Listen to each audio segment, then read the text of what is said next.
एक नगर में एक राजा रहता था। वह बहुत ही परोपकारी और दयालु था, लेकिन उसके पास बहुत धन दौलत सब कुछ था, प्रजा थी, लेकिन उसकी कोई संतान नहीं थी। उसका बस यही दुख का एक कारण था कि उसके मन में चिंता रहती थी कि कब मेरी कोई एक संतान होगी, बेटा हो या बेटी हो। लेकिन उसके पास कुछ भी नहीं था। वह एक दिन सब कुछ छोड़ छाड़ कर जंगल की तरफ चल दिया।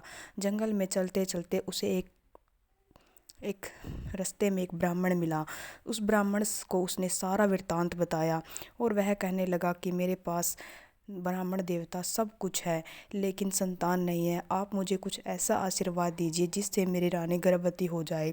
ब्राह्मण ने उसे आशीर्वाद दिया और आशीर्वाद में उसे एक फल दिया। उस फल को खाने से उसकी पत्नी गर्भवती हो गई और रानी ने बहुत ही सुंदर एक बेटे को जन्म दिया। राजा अत्यंत ही खुश था। पूरी प्रजा में खुशी का माहौल था। राजा अपने बेटे को गोद में लेकर पूरी प्रजा के साथ जश्न की तैयारी कर रहा था, नाच कूद रहा था कि उसके घर में एक बेटे ने जन्म लिया है। उसने उस ब्राह्मण देवता को बुलाया और उसे बहुत सारा धन दौलत देकर और भोजन करा के वहाँ से विदा किया। सारी प्रजा में खुशी की लहर थी। राजा भी अत्यंत ही खुश था। उसने ब्राह्मण देवताओं को भी बहुत से ब्राह्मण देवता वहाँ पर आए और उन्होंने उसे उसके बेटे को आशीर्वाद दिया। कुछ समय के पश्चात उसके बेटे की अचानक से तबीयत खराब होने लगी, तो वह एक दिन इतना बीमार हो गया कि बिल्कुल ही उसकी नब्ज बंद होने को हो गई।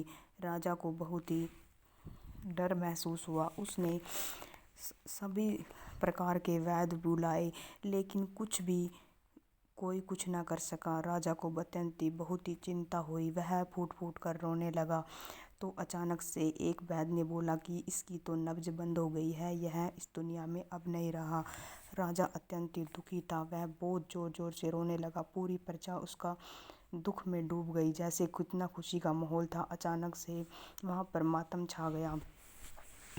तो वह सब कहने लगे कि राजा साहब चलो इसको कहीं पर दबा के आते हैं। तो उसको किसी खड्डे में दबाने के लिए जब तैयारी करने लगे, तो कुछ जो प्रजा थी उसने कहा कि आप इसके गले से जो ये हीरे मोती जवाहरात हैं इनको उतार लीजिए, ये सब क्यों दबा रहे हो। तो वह कहने लगा कि जब दुनिया से मेरा बेटा ही चला गया तो मैं इस हीरे मोती और जवाहरात का क्या करूँगा, इनको भी उसी के साथ दबा दीजिए। राजा ने एक सिपाहियों को उसको दबाने के लिए भेज दिया। एक सिपाही के मन में लालच आ गया, वह उसको दबा कर तो वहाँ से आ गया। तो सब अपने अपने घर को आ गए। थोड़ी देर के बाद उसके मन में लालच आया, वह दोबारा उसी जगह पर पहुँचा। उस नौकर ने मिट्टी को वहाँ से हटाया और हटाकर उसके गले से वे हीरे मोती निकालने लगा। उसने देखा कि उसकी सांस चल रही थी।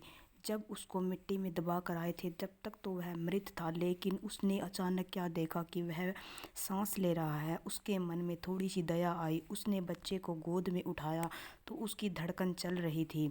तो उसने सोचा कि अगर मैं क्यों ना राजा साहब के पास इस बच्चे को लेकर जाऊं तो वो बहुत ही खुश होंगे और मुझे बहुत सारा धन देंगे।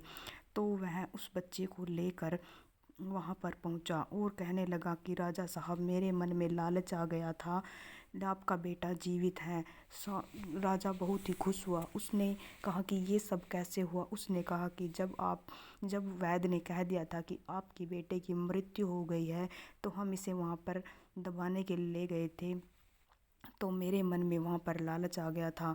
मैं लालच के कारण इसके गले से ये सब सोने और हीरे की ये माला निकालने के लिए वहाँ पर गया था। लेकिन जब मैं ये माला निकाल रहा था तो इस बच्चे की धड़कन चल रही थी। तो मेरे मन में थोड़ी सी दया आई और मैंने इसे गोद में उठाया और अपने आप के सामने लेकर खड़ा हो गया। उसकी ये सब सच्चाई को देखकर राजा और भी खुश हुआ। उसने कहा कि तुम्हें जितना धन दौलत चाहिए मैं तुम्हें वो सब कुछ दूंगा। तुमने मेरे बेटे को मुझे दोबारा लौटा दिया है। राजा और भी खुश हुआ।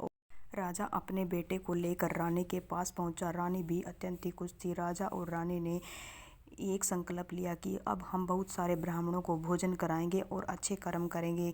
रानी ने कहा कि हमारे किसी पिछले जन्म का ही कोई ना कोई पुण्य हमारे आगे आया है कि भगवान ने हमारे बेटे को दोबारा से हमारी गोद में भेज दिया। राजा को भी इस बात पर विश्वास हो गया कि हम जैसे कर्म करते हैं उसका फल हमें अवश्य मिलता है। राजा पहले भी अत्यंत ही परोपकारी था और दयालु था, लेकिन अब वह और भी दुगना दान पुण्य करने लगा और लोगों की मदद करने लगा। इस तरह से वह अपनी प्रजा को खुश रखने लगा। इस कहानी से हमें यही शिक्षा मिलती है कि हम जैसा कर्म करते हैं उसका फल हमें अवश्य मिलता है। इसीलिए हमें हमेशा अच्छे कर्म करने चाहिए और दान पुण्य करना चाहिए। हमारा कोई ना कोई दान पुण्य कर्म किया हुआ हमारे आगे अवश्य ही आता है।